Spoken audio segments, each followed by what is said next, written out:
menjelaskan mengenai hasil berkebun kami pada tanaman hidroponik yaitu kangkung.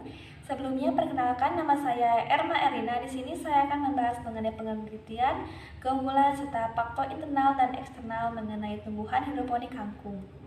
Tanaman hidroponik adalah tanaman yang media tanamnya bukan berupa tanah. Teknik menanam yang satu ini biasanya menggunakan media tanam air.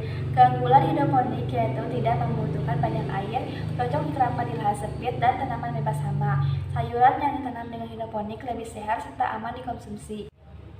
Faktor-faktor internal dan eksternal yang mempengaruhi pertumbuhan tanaman.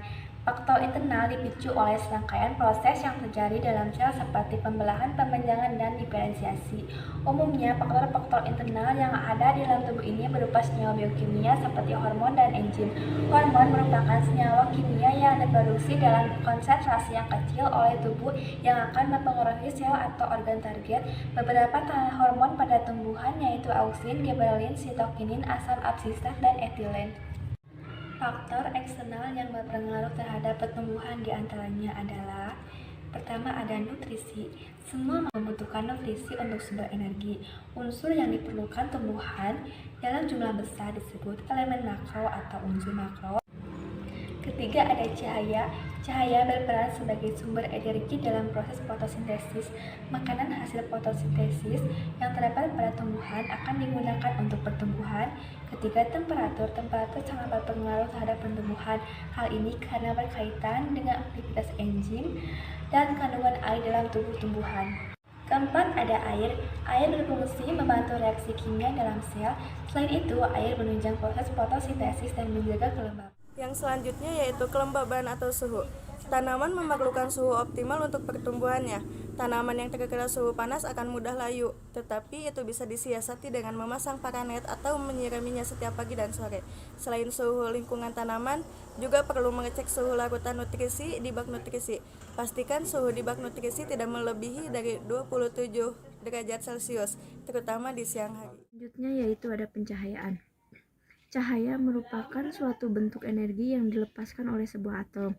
Cahaya dihasilkan dari banyak partikel-partikel kecil yang mempunyai energi momentum yang disebut foton. Cahaya merupakan sebuah energi dalam bentuk gelombang elektromagnetik, sama seperti gelombang elektromagnetik lainnya. Cahaya tidak membutuhkan medium untuk merambat sehingga cahaya dapat melintasi ruang hampa. Cahaya memiliki panjang gelombang sebesar 380 nanometer sampai 750 nanometer. Panjang gelombang cahaya berbeda untuk setiap warna. Unsur-unsur cahaya berasal dari cahaya putih yang diuraikan. Agar getar cahaya bergerak tegak lurus terhadap arah rambatnya, cahaya merupakan salah satu faktor penting dalam fotosintesis. Energi cahaya yang digunakan tanaman untuk fotosintesis hanya sebesar 0,5 sampai 2% dari jumlah energi cahaya yang tersedia. Energi yang diberikan cahaya bergantung pada kualitas panjang gelombang intensitas waktu. Dalam membudidayakan tanaman menggunakan sistem hidroponik, kita harus memperhatikan indikator-indikator penting yang sangat berpengaruh dalam pertumbuhan tanaman yang kita tanam nantinya. Salah satu indikator penting dalam budidaya tanaman menggunakan sistem hidroponik ialah pemberian nutrisi. Ya, dalam menggunakan tanaman menggunakan sistem hidroponik, kita perlu memberikan nutrisi khusus masing-masing jenis tanaman. Nutrisi ini diberikan sesuai dengan fase umur tanaman. Kenapa saya katakan diberikan sesuai dengan fase umur tanaman? Alasan sederhananya, pada saat tanaman masih belum banyak mempunyai akar, kita tidak perlu memberikan kepekatan nutrisi yang tinggi pada air tandon. Nanti baru jika tanaman sudah mulai menumbuhkan banyak akar, barulah kita bisa menambah kepekatan nutrisi AB mix kita. Dalam memberikan nutrisi AB mix kepada tanaman kangkung nantinya, jangan lupa untuk mengecek pH pada air baku Anda. pH yang sesuai untuk tanaman tumbuh normal berkisar pada 5,5 sampai 7. Pada minggu pertama setelah pindah tanam, berikan kepekatan nutrisi sebesar 500 ppm. Pada minggu kedua dan ketiga, berikan kepekatan nutrisi sebanyak 840 ppm. Pada minggu keempat sampai minggu ke-8, berikan kepekatan nutrisi sebanyak 1100 sampai 1200 ppm. Rata-rata tanaman kangkung yang dibudidayakan menggunakan sistem hidroponik panen pada umur 15 sampai 32 hari setelah tanam. Untuk teknik pemanenan, Anda bisa mencabut seluruh tanaman jika tanaman kangkung akan dijual. atau sekali panen. Sedangkan jika untuk konsumsi sendiri, Anda bisa memotong pada batang kangkung dan menyisakan batang paling bawah saja agar kangkung dapat tumbuh kembali atau berkali-kali. Di sini saya akan menjelaskan alat dan bahan. Alat yaitu baskom, keranjang, tisu atau panel seharga 5.000, botol plastik, dan juga gunting. Dan adapun bahan yaitu benih kangkung seharga Rp20.000, nutrisi AB mix seharga Rp20.000, dan air. Jadi total semuanya adalah Rp45.000. Adapun cara pemasaran yang terbaik untuk kangkung hidroponik adalah bekerja sama dengan koperasi tani. Kedua, melakukan pemasokan ke beberapa kafe atau resto. Ketiga, menawarkan hasil panen ke pasar tradisional. Dan terakhir adalah menjual langsung dari kebun. Oke, selanjutnya kita masuk ke bagian perkecambahan.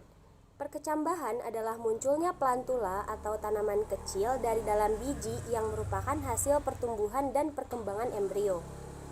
Proses perkecambahan yang terjadi pada biji adalah yang pertama ada proses fisika. Proses ini terjadi ketika biji menyerap air atau disebutnya ambibisi akibat dari potensial air rendah pada biji yang kering. Yang kedua ada proses kimia. Air yang masuk mengaktifkan embrio untuk melepaskan hormon giberelin. Hormon ini akan mendorong aleuron untuk mensintesis dan mengeluarkan enzim. Enzim bekerja dengan menghidrolisis cadangan makanan yang terdapat dalam endosperm. Enzim anilase menghidrolisis pati dalam endosperm menjadi glukose. Glukose ini diperlukan untuk pertumbuhan embrio menjadi bibit tanaman.